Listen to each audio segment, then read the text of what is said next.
Bismillahirrahmanirrahim. Assalamu alaikum and a very warm welcome to my dear student of class 4. I hope you all are fine and definitely safe at your home. My dear students, as you know that we have completed our final term syllabus of English literature, and now we are going to start the reinforcement lectures. Okay, so what is reinforcement for? Reinforcement lectures are definitely developed for the learning of the syllabus of final term of English literature. So definitely it will help you to learn the chapters, question answers, words meanings and sentences easily of English literature. Okay, so my dear student, in today's lecture we'll definitely start the learning of the story of the spirits. Okay, the story is very interesting as we have done its reading and explanation in the classroom. Okay, so I will give you a little bit review about the story. The story is about a little guy. ठीक है, एक ये जो story है एक लड़के के हवाले से है और बताया गया है कि वो मर्चेंट का बेटा है। मर्चेंट जो है वो काफ़ी अमीर है, उसको जो है काफ़ी बिज़नेस की वजह से वो अपने बच्चे को टाइम नहीं दे पाता, तो वो सर्वेंट्स को हायर करता है ताकि वो उसे स्टोरी सुनाए, क्योंकि उसके बेटे को स्टोरी सुनना बहुत पसंद था। ठीक है, तो स्टोरीज़ जो है उसका एक राज ये था कि वो जो सुनता था उसके पास एक बैग था, उसमें स्पिरिट्स उसकी जाती रहती थी और वो किसी और को बताता नहीं था।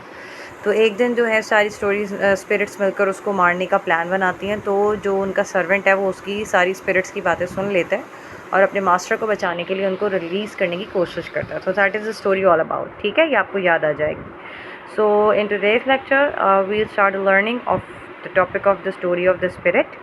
So be with me. Firstly, my dear student, what you have to do, you have to take out the literature copy and open the words meaning of the story of the spirits. ठीक है, story spirits की आप पहले तो copy खोलने के बाद words meaning को ओपन कीजिए। ठीक है, यहाँ पर अब आप देखिए फर्स्ट वर्ड क्या लिखा हुआ है, मर्चेंट। तो मर्चेंट किसे कहते हैं? The merchant a person who buys and sell goods. वो शख्स जो कि आपके किसी भी सामान को ख़रीदो फरोख्त करता है, उसको बेचता है और ख़रीदता है, उसको क्या करते हैं? मर्चेंट कहते हैं।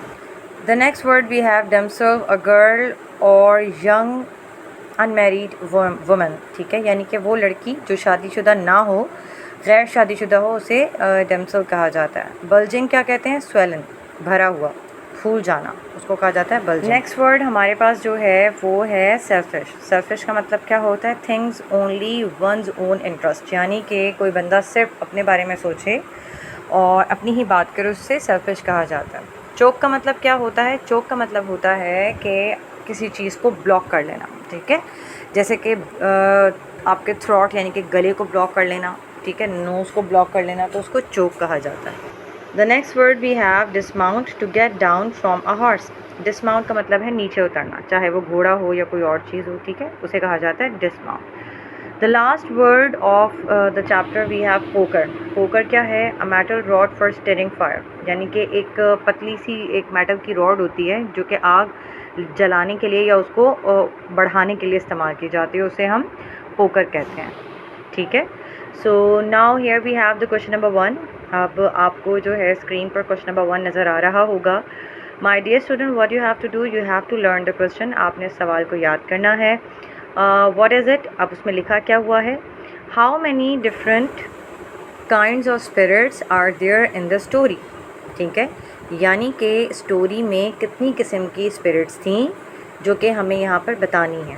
ओके, सवाल का मतलब ये है, there are 2 different kinds of spirits in the story. There are 2 different kinds of spirit in the story, the good and the bad. जैसा कि आपको पता है, जब हमने कहानी को रीड आउट किया था और जब मैंने आपको एक्सप्लेन भी किया था कि इस कहानी में जो है बहुत सारी स्पिरिट्स हैं, लेकिन स्पिरिट्स में जो 2 काइंड्स हैं वो ऐसे डिवाइडेड हैं कि कुछ स्पिरिट्स जो हैं अच्छी हैं और कुछ स्पिरिट्स जो हैं वो क्या हैं? बुरी हैं। ठीक है, तो आपस में इनका क्लैश हो जाता है, जिसकी वजह से स्टोरी में जो है आगे काफ़ी कुछ चीज़ें चेंज हो जाती हैं। So that is the topic all about. यही टॉपिक है जो कि आपको अच्छे तरीके से याद करना है। After learning the topic you have to write down the words meaning and the question number 1 in the rough copy और any kind of test copy you have of English, ठीक है। अगर आपके पास इंग्लिश की कोई टेस्ट कॉपी या rough copy available है, उसके ऊपर जो है आप इसको राइट डाउन करें, ठीक है, लर्न करें। जैसे ही हमारा एक चैप्टर कंप्लीट हो जाएगा इंशाल्लाह we'll definitely start and go for the revision test. तो फिर हम फिज़िकली रिविजन टेस्ट पर जाएंगे, ओके। तो I hope you will enjoy the lecture.